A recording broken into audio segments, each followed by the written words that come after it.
हिंदीमध्ये एक गाणं आहे सुप्रसिद्ध, दुश्मन ना करे दोस्त ने वो काम किया है, उम्र भर का गम हमें इनाम दिया है. गेले जवळपास 38 वर्ष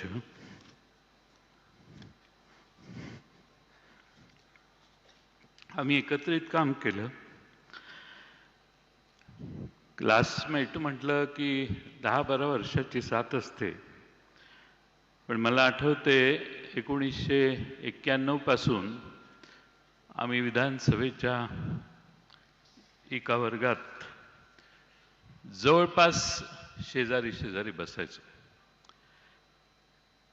1914 पासून तर शेजारी बसण्याचे प्रसंग अनेक आले.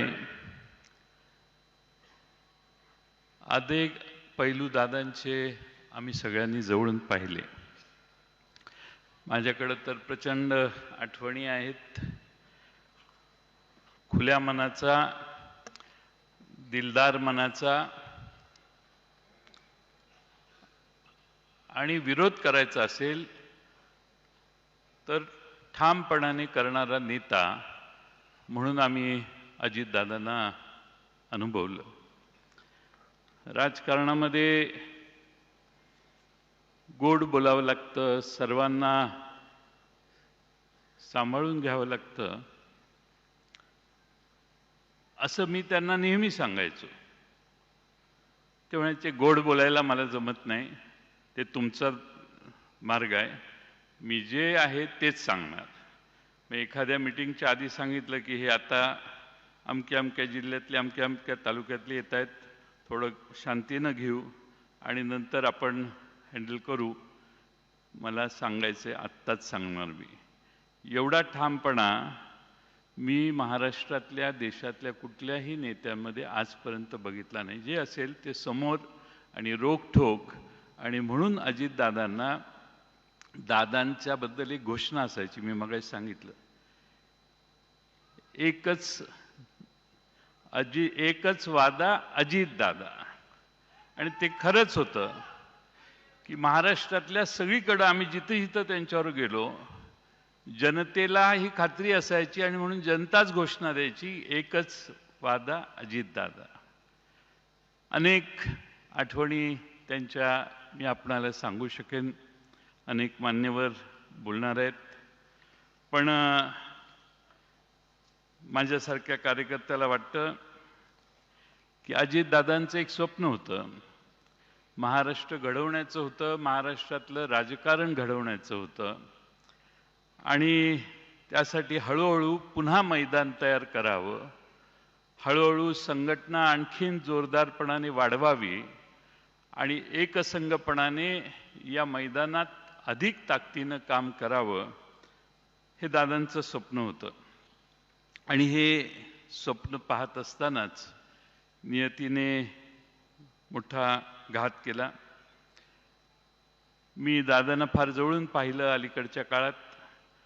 प्रचंड महत्वाकांक्षी आणि कुठल्याही आव्हानाला तोंड देण्याची मानसिकता असणारे दादा मी फार जवळून बघितले.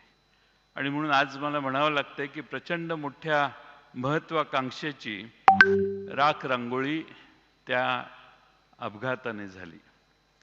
आज अजित पर्वाचा अस्त झाला असं म्हटलं तर वावगं ठरणार नाही.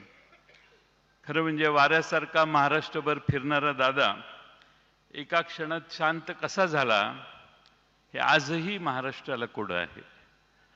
अजितदादांना टापटीप आवडायची, पण व्यक्तिगत संबंध अजितदादा फार सुरेख सांभाळायचे. अनेक असे प्रसंग आहेत की ज्या प्रसंगातून मी पक्षाचा अध्यक्ष होतो, त्यावेळी असे अनेक प्रसंग आहेत की एखाद्या मतदारसंघातल्या एखादी गोष्ट करायची असेल तरी दादांचा फोन यायचा, आपल्याला हेच केलं पाहिजे, हे स्पष्ट मतभेद झाले तरी मला हेच वाटतं असं सांगून फोन ठेवायचे. त्यामुळे स्वतःचं मत मांडायला दादा कधी कचरले नाही. आम्ही एका पक्षात फार वर्ष काम केलं. काँग्रेस पक्षातून राष्ट्रवादी पक्षाची स्थापना झाली. आदरणीय शरद पवार साहेबांच्या नेतृत्वाखाली पवार साहेबांचे त्यांच्यावर प्रचंड मोठं संस्कार होते आणि मी फार जवळून बघितलं अलीकडच्या काळात की पवार साहेबांच्यावर त्यांचं प्रचंड प्रेम होतं. आज खरं म्हणजे पवार साहेबांचा मी तर म्हणेन आजही पवार साहेबांचा हुकमी एक्का अजित पवारच होते. एवढा अजित पवारांच्यावर शरद पवारांचा त्यांच्या कर्तबगारीवर फार मोठा विश्वास होता. आज खरं म्हणजे आपण सगळे दादांना एकत्रित निरोप देण्यासाठी इथं आलोय किंवा श्रद्धांजली वाहण्यासाठी येतोय.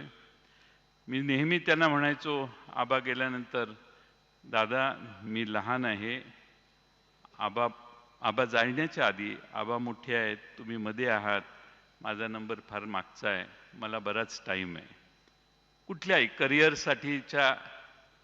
पण असं कधीही मनात आलं नाही की आबा जातील आणि त्यानंतर दादा देखील अचानकपणानं असे जातील. आणि म्हणून दादांना भावपूर्ण श्रद्धांजली मी अर्पण करतो. अनेक उद्योगपती इथं आहेत, त्यांच्यासाठी सांगतो.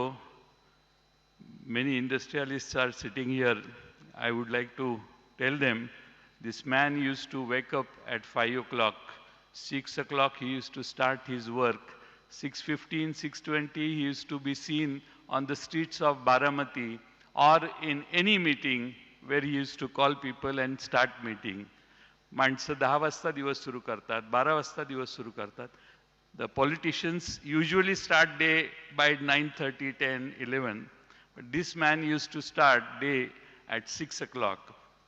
एवढा कष्ट घेणारा, सकाळी 6 वाजल्यापासून संध्याकाळी 10-11 वाजेपर्यंत काम करणारा, ज्या माणसाला महाराष्ट्रात नाही देशात तोड नाही असा हा नेता होता. आणि म्हणून आज त्यांच्याविषयी आदरांजली वाहताना आम्हालाही फार दुःख होतंय, आपल्या सगळ्यांनाच दुःख आहे. आणि हा जो धक्का आपल्याला बसलेला आहे तो मला नाही वाटत कधी महाराष्ट्राच्या राजकारणातनं आपण कधी विसरू शकू. दादा गेल्याने महाराष्ट्राची मोठी हानी झाली. महाराष्ट्राचा अर्थसंकल्प 11 वेळा त्यांनी मांडला. मगाशीच आकडेवारी पाहिली. ही जी सगळी प्रगती महाराष्ट्राची झाली त्याचे एक साक्षीदार आणि प्रमुख भूमिका बजावणारे दादा होते. आणि म्हणून आज ज्याला स्वतःचा मतदारसंघ बांधायचा आहे, ज्याला स्वतःच्या मतदारसंघाचा विकास करायचा आहे, त्याने एकदा तरी आयुष्यात बारामतीला जाऊन विकास काय असतो हे पाहिलं पाहिजे. आणि म्हणून दादांनी स्वतःच्या बारामतीची काळजी घेतली आणि महाराष्ट्राची काळजी घेतली. असा नेता पुन्हा होणे नाही. आणि म्हणून जाताना मी एवढेच म्हणतो, चिट्ठी ना कोई संदेश, जाने वो कौन सा देश. चिट्ठी ना कोई संदेश, जाने वो कौन सा देश, जहां तुम चले गए एक आह भरी होगी, एक आह भरी होगी, हमने ना सुनी होगी, जाते जाते तुमने आवाज तो दी होती. धन्यवाद.